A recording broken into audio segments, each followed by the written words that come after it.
il est temps que les énergies se rassemblent. Donc on n'est plus autant de la concurrence, nous on est autant de la complémentarité. Alors fusionner ces deux institutions qui sont chacune quand même assez prestigieuses, je les connais toutes les deux depuis des années, eh bien c'est vraiment une manière de accroître les ressources. Personne ne vient avec ses dogmes. Il y a un vrai débat pour savoir quels sont les thèmes de recherche qui sont les plus pertinents aujourd'hui dans notre démocratie. C'est évident que le conseil scientifique d'abord répond aux exigences fondamentales de la recherche scientifique, c'est-à-dire lorsqu'on évalue des projets, c'est une fameuse responsabilité, c'est même des chercheurs qui viennent avec des projets, donc on doit avoir des critères forts de qualité, de bonne méthodologie, donc ça c'est essentiel évidemment pour un conseil scientifique qui va évaluer des projets de recherche. Alors la charte de déontologie, moi j'y suis très attachée, parce que c'est très bien que dans un conseil tel que celui-là, on rappelle des choses qui vont de soi, mais ça va encore mieux en le disant. Donc cette charte déontologique, c'est vraiment fixer le cadre, j'allais dire moral, j'allais dire que c'était peut-être un peu prétentieux de dire ça, dans lequel un conseil scientifique d'un institut tel que celui-là doit fonctionner.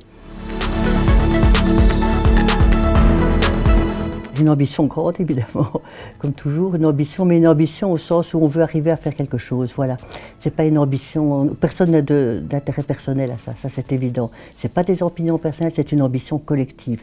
Si maintenant l'État, parce que c'est ça, se met à garantir la qualité de la recherche qui se met en place, eh bien on doit nous alors y répondre de manière très importante. Alors ma vision stratégique, c'est qu'il faut développer en France, et je dirais à partir de là, ça peut percoler dans d'autres pays, il faut développer une recherche de qualité. Alors la qualité, c'est pas du tout une question d'élitisme, c'est une recherche qui permet à la justice, qui est quand même pour tout le monde. La justice, c'est pour tous les justiciables, et que cette justice puisse être inspirée, fécondée, améliorée par des travaux scientifiques solides, par une connaissance solide, ça pour moi c'est un point vraiment central.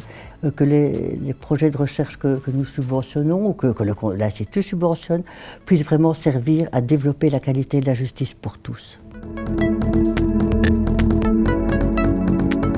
Je vais l'exercer avec une grande motivation, bien entendu, le mieux que je peux, en tâchant que ce conseil scientifique soit vraiment un lieu où on peut s'écouter, s'entendre et avancer. Avec toute l'équipe du nouvel institut, moi je me réjouis beaucoup de travailler avec eux parce que je les connais quand même un peu, et donc travailler avec eux, pour moi c'est important, sinon je ne l'aurais pas fait, ça je vous dis franchement. Moi je l'envisage un peu comme ça, vraiment un lieu de libre discussion. De libre débat pour l'intérêt de la justice et du droit. Et je dis bien les deux, parce que la justice, au fond, c'est un peu la finalité du droit.